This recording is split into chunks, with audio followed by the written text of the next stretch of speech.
बारामतीच्या भिगवण प्रकरणातील कथित अपहरण प्रकरणावर तब्बल 50 तासांनंतर पडदा पडल्याचं स्पष्ट होऊ लागले। अपहरण झालेली तरुणी स्वतःहून गुरुवारी मध्यरात्री बारामती पोलिसांसमोर हजर झाली आणि यावेळी तिच्यासोबत जो तरुणही हजर होता। बारामती पोलिसांनी तिचा पोलीस ठाण्यामध्ये जबाब नोंदवला आणि त्यानंतर तिला कोर्टातही हजर करण्यात आलं। कोर्टासमोर त्या तरुणीने आपण स्वखुशीने तरुणासोबत गेल्याचा जबाब कायम ठेवलाय। तरुणाशी प्रेमसंबंध असल्याचं तिने कोर्टाला सांगितलंय। कुटुंबियांसोबत जायचं नसल्याचंही तिने कोर्टाला सांगितलेलं आहे। तरुणीच्या कुटुंबावर मिरची पूड फेकल्याचा जो दावा करण्यात आलेला होता तो देखील खोटा असल्याचं तरुणीने सांगितलंय।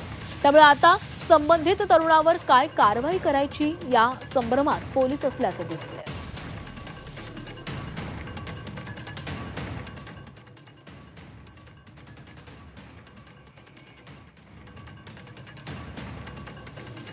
बारा वर्षाच्या मुलीवरती अत्याचार केलाय याच्या पाठीमागे जेवढी लोक आहेत तेवढ्या लोकांना यामध्ये आरोपी करायचं।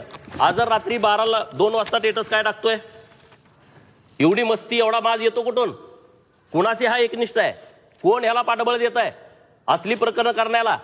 ह्यानं स्टेटस ठेवलाय आणि काही थोड्या वेळानंतर तो मुलगा आणि मुलगी पोलीस स्टेशन बारामतीला हजर झालेत। म्हणजे आता तात्काळ पोलिसांनी कुठलाही बाकीचा आता विचार न करता त्या व्हिडिओच्या आधारे आता मुलीचं स्टेटमेंट घेतो। मुलगी स्टेटमेंट बदलेल, आता मुलीचं स्टेटमेंट घेण्याची आवश्यकता नाही, कारण ती अल्पवयाची आहे।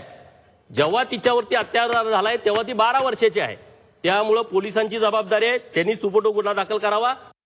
ह्याच्या सगळा राहुल स्कूल यांचा सपोर्ट आहे। या अझरभाई शेख यांना त्याच्या दबावाखाली माझी आज मुलगी इथनं जाते, हिंदू समाज जागा होऊ दे एवढी माझी इच्छा आहे की ह्या जाती धर्मात कधी आपली मुलगी जाऊन देऊ नका। आज माझी गेली उद्या तुमची जाईल, ही तुमची पण मुलगीच आहे, हिला जाऊन देऊ नका, आपल्या ताब्यात घ्या, काही पण करा, पण मामांनी सगळं पूर्णपणे लक्ष देऊन आपली मुलगी आपल्या ताब्यात घ्यावी एवढी विनंती मामांना माझी। तुम्ही सावरांनी या माता भंगलेला ह्या मुलीच्या आईला न्याय द्यावा अशी एवढी आमची अपेक्षा आहे। आम्ही सर्व या कुटुंबाच्या सोबत आहोत। आपण सर्वांचे सहकार्य असेल तर नक्कीच आपल्याला न्याय मिळेल। स्टेटमेंट काढा।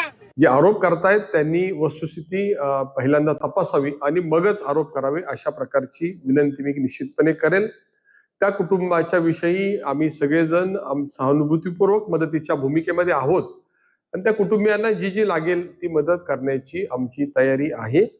प्रशासन पूर्ण सक्षमतेने काम करतंय। काल रात्रीपासून त्या ठिकाणी त्या मुलीची समजूतही घालण्याचा प्रयत्न हा प्रशासनाकडून होतोय आणि त्या कुटुंबाला जो पाठबळ आहे ते देण्यासंदर्भामध्ये आम्ही सगळेजण कटिबद्ध आहोत। त्यामुळे कुणी जर अशा प्रकारचे गैरसमज करत असतील तर तुमच्याही घरात मुली आहेत, माझ्याही घरात मुली आहेत। त्यामुळे आरोप करताना वस्तुस्थितीची जाणीव ठेवून तपासून मगच आरोप करावेत अशा